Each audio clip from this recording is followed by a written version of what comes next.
Good morning students. पिछले lectures में हमने फर्स्ट चैप्टर जो था आपकी हिंदी बुक का बितान का सिल्वर वेडिंग वो रीड किया था। अब सेकंड चैप्टर अपन स्टार्ट करेंगे, वो है जूझ। राइटर नेम है आनंद यादव, लेखक कौन है? आनंद यादव। चैप्टर नेम है जूझ। पाठशाला जाने के लिए मन तड़पता था, लेकिन दादा के सामने खड़े होकर यह कहने की हिम्मत नहीं होती कि मैं पढ़ने जाऊंगा। पाठशाला मतलब स्कूल जाने के लिए मेरा मन तड़पता था, लेखक बता रहे हैं, लेकिन दादा के सामने, अपने पिताजी के जो पापा थे उनके सामने ये हिम्मत नहीं होती थी कि मैं उनसे कहूँ कि मैं पढ़ने जाऊँगा। डर लगता था कि हड्डी पसली एक कर देगा। डर इसलिए लगता था, हड्डी पसली एक कर देना मतलब उनकी पिटाई लगाना शुरू कर देंगे।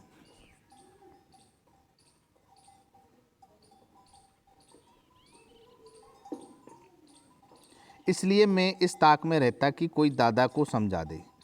मुझे इसका विश्वास था कि जन्म भर खेत में काम करते रहने पर भी हाथ कुछ नहीं लगेगा। जो बाबा के समय था वह दादा के समय नहीं रहा। यह खेती हमें गड्ढे में धकेल रही है। पढ़ जाऊंगा तो नौकरी लग जाएगी, 4 पैसे हाथ में रहेंगे, बिठोबा आना की तरह कुछ धंधा कारोबार किया जा सकेगा। अंदर ही अंदर इस तरीके के विचार चलते थे। उन्हें विश्वास था कि दादा को कोई समझाकर उन्हें बताएं कि अगर ये आप जो खेती का जो कारोबार था, दादा का मतलब था कि आप खेती करोगे। दादा के समय जो कारोबार था वो अब नहीं रहा, और उनके दादा के समय जो कारोबार था वो उनके समय नहीं रहा। खेती में धीरे धीरे खेती कम होती जा रही है। अगर मैं पढ़ूंगा लिखूंगा तो मेरी जॉब लग जाएगी। जॉब लगने से मेरे पास क्या होगा? पैसे होंगे। पैसे होने का मतलब बिठोबा आना जो था उसकी तरह कुछ धंधा कारोबार किया जा सकेगा। इस तरीके के उनके मन ही मन हमेशा विचार चलते रहते थे लेखक के। दिवाली बीत जाने पर महीना भर ईख पेरने का कोलू चलाना होता है। दिवाली का महीना, दिवाली जैसे ही ख़त्म होती है तो उसके बाद 1 महीने तक, ईख का मतलब होता है गन्ना, पेरने का मतलब होता है गन्ने को कोलू में पेड़ा जाता है। पेरने के बाद फिर उससे क्या बनाया जाता है? गुड़ बनाया जाता है। क्या बनाया जाता है? गुड़। तो उसका कोलू चलाना होता है। मतलब दिवाली ख़त्म होते ही 1 महीने तक ईख को पेरने का काम किया जाता है। कोलू जो है जिसमें ईख को डाला, गन्ना को डालकर उसकी बैलों के द्वारा उसको कोलू चलाना कहते थे, उसे कोलू को बोलते हैं। कोलू ज़रा जल्दी शुरू किया तो दादा की समझ से ईख की अच्छी खासी कीमत मिल जाती। ईख जो होता था, गन्ना की जो खेती जो होती थी, उनकी समझ ये थी कि कोलू को अगर जल्दी शुरू करेंगे तो ईख जो है उसकी अच्छी खासी कीमत मिल जाएगी। कोलू चलने तो बाजार में गुड़ की बहुतायात हो जाती और भाव नीचे उतर आते। उस समय नंबर 1 नंबर 2 का गुड़ बहुत आता।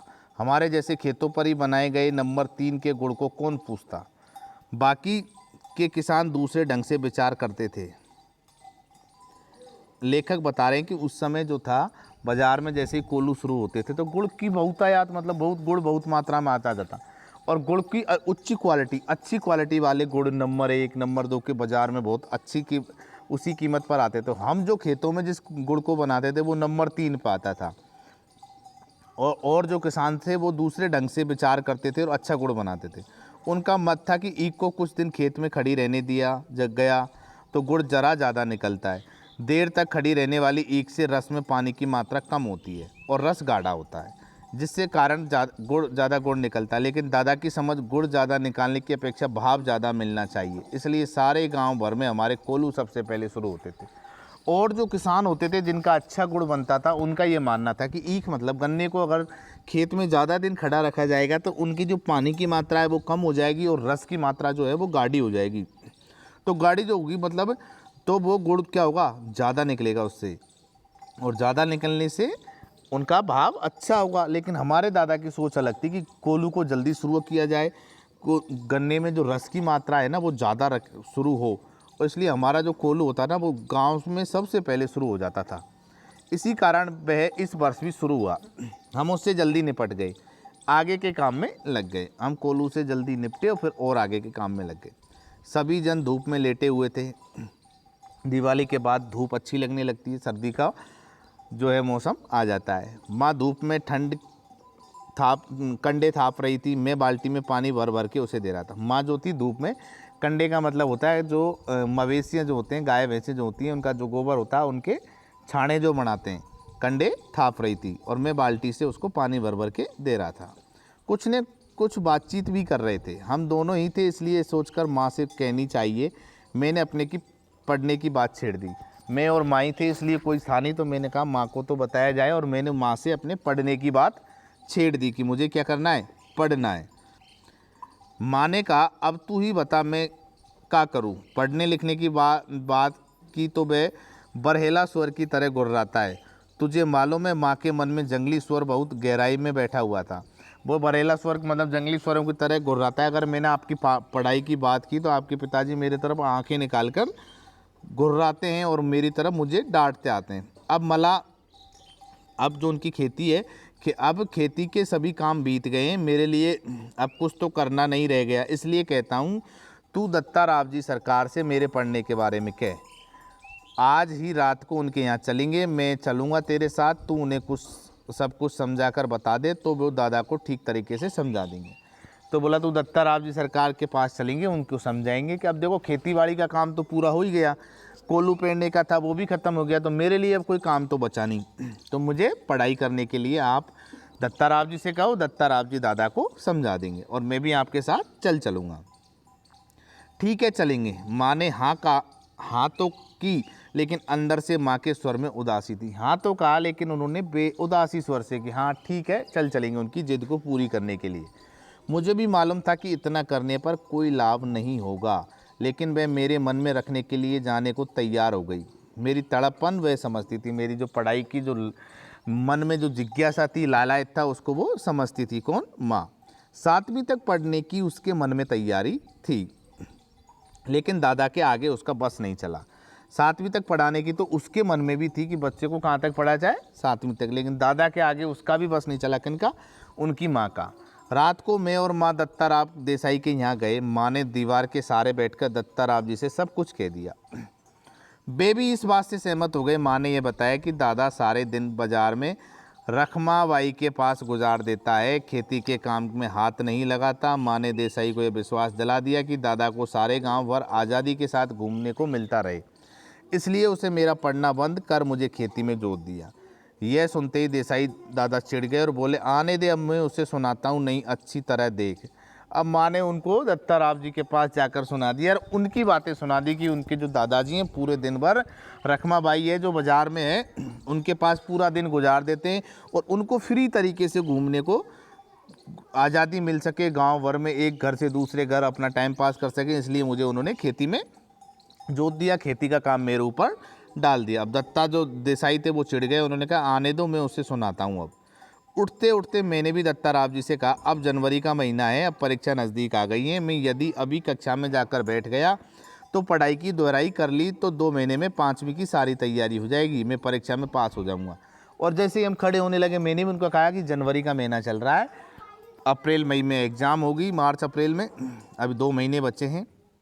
अगर मैं अभी स्कूल चला गया तो स्कूल जाकर मैं 2 महीने में उसका दोहराई मतलब रिवीजन कर लूँगा, उसकी रिवीजन से पढ़ लूँगा और मैं 5वीं क्लास में क्या हो जाऊँगा, पास हो जाऊँगा।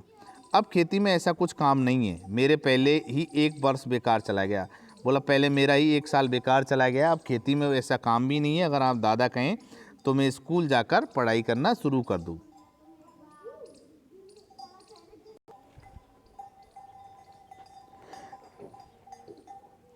ठीक है, अब तुम दोनों अपने घर जाओ, जब वे आ जाएं तो मेरे पास भेज देना, उसके पीछे से घड़ी भर बाद में तू भी आ जाना रे छोरा। उसने कहा दत्ता राव जी ने कि ठीक है, अब आप दोनों वहाँ बेटे घर जाओ और जब आपके दादा आ जाएं तो उन्हें मेरे पास भेज देना और उसके आने के घंटे 2 घंटे बाद, 2 घड़ी बाद, कुछ देर बाद तू भी आ जाना। किसको कहा? उन लेखक को। जी कहकर हम खड़े हो गए और उठते हमने यह भी कहा कि हमने यहाँ आकर ये सभी बातें कही हैं, यह मत बता देना। और जब हम खड़े हुए और आने लगे तो उनसे ये भी कहा कि हमने आकर उनकी यहाँ आकर आपको सारी बातें बताई हैं, ये दादाजी को बात मत बताना, नहीं तो हम दोनों की खैर नहीं है। माँ अकेली साग भाजी देने आई थी, यह बता देंगे तो अच्छा होगा। उनको ये बता देना कि माँ जो थी वो साग भाजी देने आई थी, बस इतना बताना। हमने आपको जो बातें बताई हैं ये मत बताना, नहीं तो हमारी फिर खैर नहीं है। ठीक है, मुझे जो करना है मैं करूँगा। देख, उसके सामने ही तुझसे कुछ पूछूंगा, तू निडर होकर साफ साफ उत्तर देना, डरना मत। कि देख, मुझे जैसे करना है मैं मेरे हिसाब से कर लूँगा, उनके सामने ही मैं आपसे कुछ पूछूंगा आपके बारे में, तो आप बिना डरे, दादाजी के बिना डर के बिना ही आप जवाब देना, फिर मैं उनसे बात कर लूँगा। नहीं जी, मैं माँ के साथ लौट आया। 1 घंटा रात बीते दादा घर आया, मैं घर पर ही था। आते ही माँ ने दादा से कहा, साग भाजी देने देसाई सरकार के यहाँ गई थी, तो उन्होंने कहा है कि बहुत दिनों से तेरे मालिक दिखाई नहीं दिया है, खेत से आ जाने पर ज़रा इधर भेज देना। उन्होंने आते ही बता दिया कि साग भाजी देने गई थी, सब्जी देने, और उनके आपके देसाई जी ने कहा है कि आपके दादा को, आपके ससुर जी को आते ही यहाँ पर भेज देना। कुछ काम वाम था? दादा ने अधीरता से पूछा। मुझे तो कुछ बताया नहीं उन्होंने। तो मैं होया आता हूँ, तब तक तू रोटियाँ सेक ले।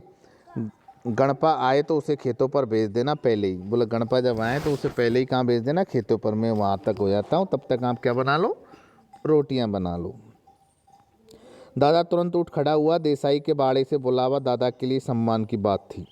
आधा घंटे बीतने पर माँ ने मुझसे कहा, अब तू जा, कहना जीम ने बुलाया है। अच्छा। बोला, आप जाओ और कहना कि खाने के लिए बुलाया। किसको? दादा को। मैं पहुंचा, सरकार मेरी राह देख रहे थे। क्यों आया रे छोरे? उन्होंने आते ही पूछा। दादा को बुलाने आया हूँ, अभी खाना नहीं खाया है। बोला, मैं दादा को बुलाने आया हूँ, उन्होंने खाना नहीं खाया, घर पे खाना तैयार है। बैठ बैठ, थोड़ी देर में, अभी तो आया है मैं मेरे पास। जी, मैं बैठ गया। धीरे धीरे दत्ताराव जी पूछने लगे, कौन सी में पढ़ता है रे तू? जी, 5वीं में था, किंतु अब नहीं जाता हूँ। उन्होंने कहा, 5वीं में था, लेकिन अब मैं कहाँ नहीं जाता हूँ? अब स्कूल नहीं जाता हूँ, लेकिन अब नहीं जाता हूँ स्कूल। क्यों रे? बोला, दादा ने मना कर दिया है, खेतों में पानी लगाने वाला कोई नहीं है। क्यों रत्नापा? हाँ जी, उन्होंने, दादा ने कहा। हाँ, मैंने मना किया। फिर तू क्या करता है? सरकार ने दादा से जिरह करना शुरू किया। सारा इतिहास बाहर निकल आया। सरकार ने दादा पर खूब गुस्सा किया। उन्होंने दादा की खूब हजामत बनाई। हजामत का मतलब होता है उनकी क्लास ले लेना। देसाई के मला को छोड़ देने की बाद दादा ध्यान किसी काम की तरफ नहीं रहा। मन लगाकर वह खेत में श्रम नहीं करता है, फसल में लागत नहीं लगाता है, लुगाई और बच्चों को काम में जोतकर किस किस तरीके खुद गांव में भर खुले सांड की तरह घूमता है, अब अपनी मस्ती के लिए किस तरह छोरा के जीवन को बलि चढ़ा रहा है, ये सब उन्होंने उनको सुनाया। और उन्होंने सारी बातें सुनाई। बोला, आपको खेती फसल उगाने के लिए अपने बीवी बच्चों को लगा दिया, और उसके साथ साथ आप खुद बाज़ार में एक बेफिक्र होकर घूमते हो, आपको कोई मस्ती के अलावा कोई काम नहीं है। फिर लास्ट टाइम पर आपने जो छोरा है, अपना जो बेटे का बेटा है, उसको भी आप, उनकी भी बलि चढ़ा रहे, मतलब उनका भी जीवन जो है, उनका भविष्य, वो भी आप खराब कर रहे हो। दादा के हर एक तर्क पर दत्ताराव जी ने काट दिया और मुझसे कहा, सवेरे से तू पाठशाला जाता रहे, कुछ भी हो पूरी फीस भर दे उस मास्टर की, और मन लगाकर पढ़ाई कर, किसी भी तरह साल नहीं मारा जाए। उन्होंने कहा कि सुबह से स्कूल जा और उस मास्टर की पूरी फीस भर दे, दोबारा से मन लगाकर पढ़ाई कर, साल खराब नहीं होनी चाहिए, इसका ध्यान रख। यदि इसने तुझे पढ़ने नहीं भेजा तो सीधा चला इधर, सुबह शाम जो हो सके वह काम यहाँ कर, यहाँ और पाठशाला जाते रहना। सुबह शाम जो भी स्कूल से, पाठशाला से आने के बाद सुबह शाम जो टाइम बचता है उसमें घर का काम कर और स्कूल भी जाते रहे। मैं पढ़ाऊंगा तुझे, इसके पास ज़रा ज़्यादा बच्चे हो गए हैं इसलिए तुम्हारे साथ कुत्तों की तरह बर्ताव करता है। बोला, मैं आपको पढ़ा दूंगा, इसके ज़्यादा बच्चे हो गए हैं इसलिए आपके साथ बेटों जैसा, बच्चों जैसा व्यवहार नहीं करता है। तो दादाजी बोले, मैंने मना कब किया है, इसको ज़रा गलत सलत आदत पड़ गई थी, इसलिए पाठशाला से निकाल कर ज़रा नज़रों के सामने रख लिया। बोला, मैंने तो कोई मना नहीं किया, थोड़ी इनको गलत सलत आदत पड़ गई थी, इसलिए मैंने स्कूल छुड़वा कर इसको मेरे सामने रख लिया, नज़रों के सामने रख लिया। कैसी आदतें? चाय जैसी, यहाँ वहाँ कुछ भी करता है, कभी कंडे बेचता, कभी चारा बेचता, सिनेमा देखता, कभी खेलने जाता, खेती और घर के काम में इसका बिल्कुल ध्यान नहीं है। दादा ने मेरे ऊपर अचानक हल्ला बोल दिया। अब दादा थे, उन्होंने उनके ऊपर अचानक हल्ला बोल दिया, मतलब उनकी कमियां निकालना शुरू कर दिया कि कभी कंडे बेचता है, छाना हो, कभी चारा बेचता है, सिनेमा देखता है, कभी खेलने जाता है, मतलब खेती और घर में तो उसका बिल्कुल ही ध्यान नहीं था। क्यों रे छोकरे? मैंने कहा, नहीं जी, कभी इस बार मेले में पटा पर पैसे लगा दिए थे। दादा तो कभी भी सिनेमा के लिए पैसे नहीं देते हैं, इसलिए खेत पर गोबर बीन बीन कर माँ से कंडे थब्बा लिए थे और उन्हें बेचकर कपड़े भी बनवाए थे। उसी समय एक बार सिनेमा भी गया था। मैंने भी झूठ सच मिलाकर ठोक दिया। मैंने भी उनको भी अपना झूठा सच कुछ मिलाकर ठोक दिया कि दादा तो मुझे पैसे देते नहीं है मेले में देखने के लिए, तो इसलिए मैं खेतों से गोबर बीन बीन कर माँ से कंडे थपवाता हूँ, वो छाने बनवाता हूँ, उन छानों को बेचकर मैं कपड़े बनवाता हूँ, फिर मेले में देखने जाता हूँ। तो एक बार मैं बस बाई चांस एक बार मेले देखने गया, तब जाकर सिनेमा ज़रूर देखा था।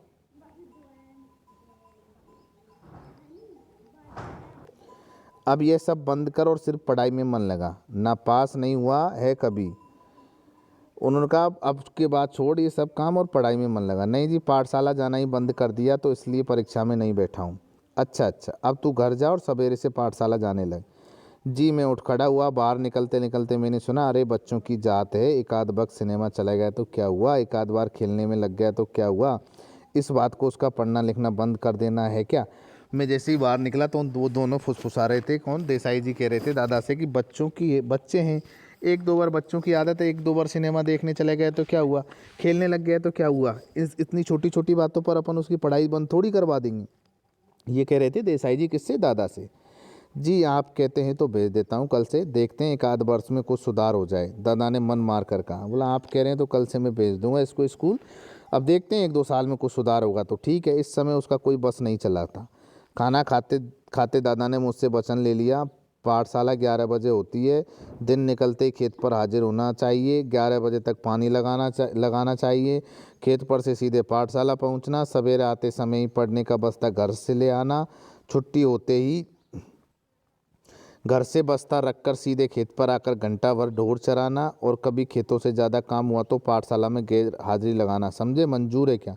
और जब वो घर आए, घर आते आते उन्होंने कहा कि देखो अब आप, उन्होंने मुझसे वचन ले लिया, मतलब मुझसे कस्में खिला ली कि आप अगर इस पाठशाला जाओगे तो पाठशाला जो शुरू होती है, स्कूल शुरू 11 बजे होता है, 11 बजे से पहले आपको सुबह होते ही पहले आपको स्कूल का बस्ता उठाकर खेत पर आ जाना है, खेत पर पानी देना है, खेत पर पानी जो है ईख में वो खेतों में अपने पानी देना है। पानी देने के बाद जो टाइम बचता है वहाँ से सीधा स्कूल जाना है, स्कूल से छुट्टी होते ही कहाँ आना है, घर आना है, घर से बस्ता रखकर सीधा फिर आपको वापस खेत पर आ जाना है, और खेत पर आकर घंटा भर मतलब 1 घंटे तक ढोर मतलब मवेशी जो होते हैं गाय भैंस ढोर चराना है।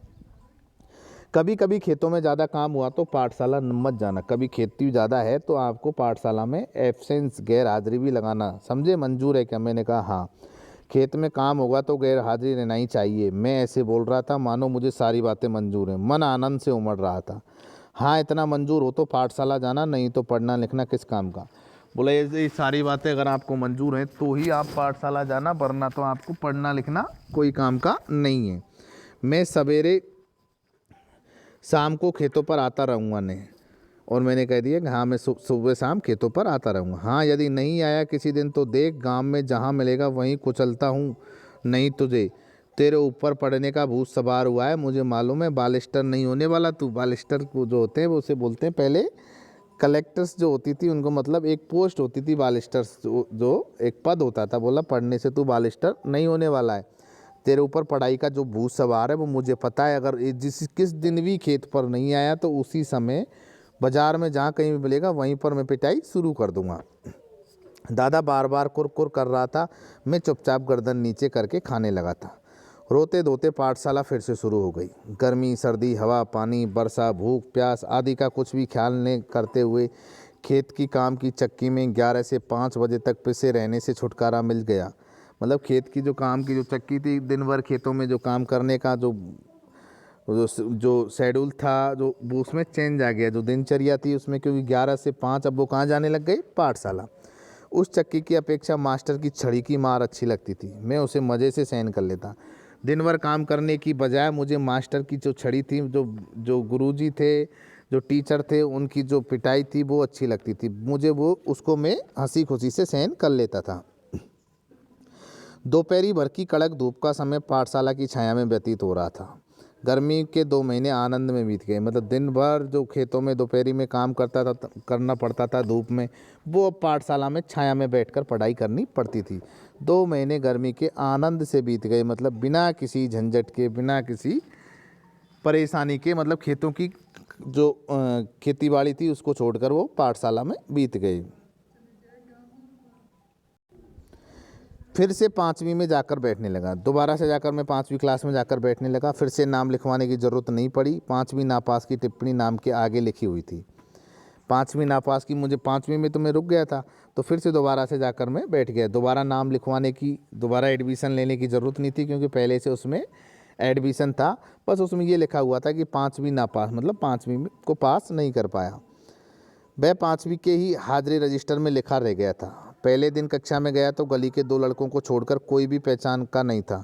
मेरे साथ सभी लड़के आगे चल गए थे। मेरी अपेक्षा कम उम्र और मैं जिन्हें कम अकल का समझता था, उन्हीं के साथ अब बैठना पड़ेगा।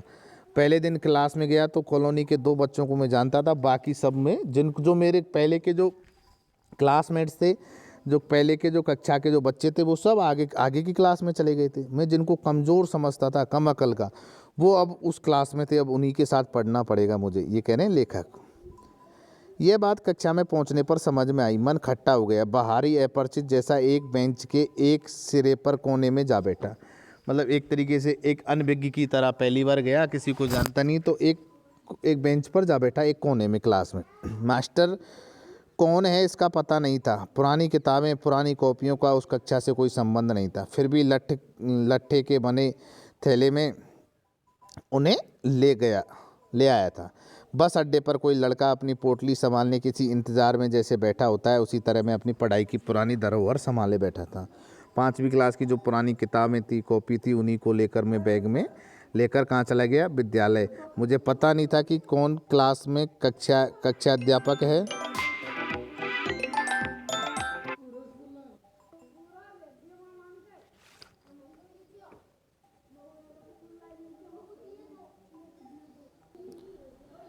मुझे ये भी पता नहीं था कि कौन क्लास का कक्षा अध्यापक है, पुरानी किताबें चलेंगी या नहीं चलेंगी, और मैं क्लास में जा बैठा।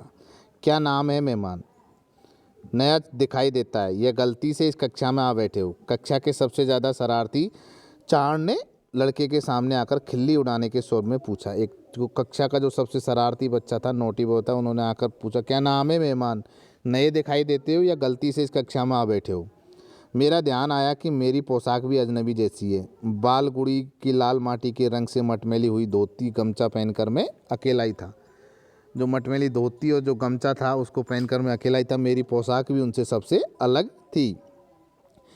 देखे देखे तुम्हारा गमछा, कहते हुए उसने मेरा गमछा खींच लिया गया और मेरा गमछा पूरी कक्षा में खींचातानी और फट गया।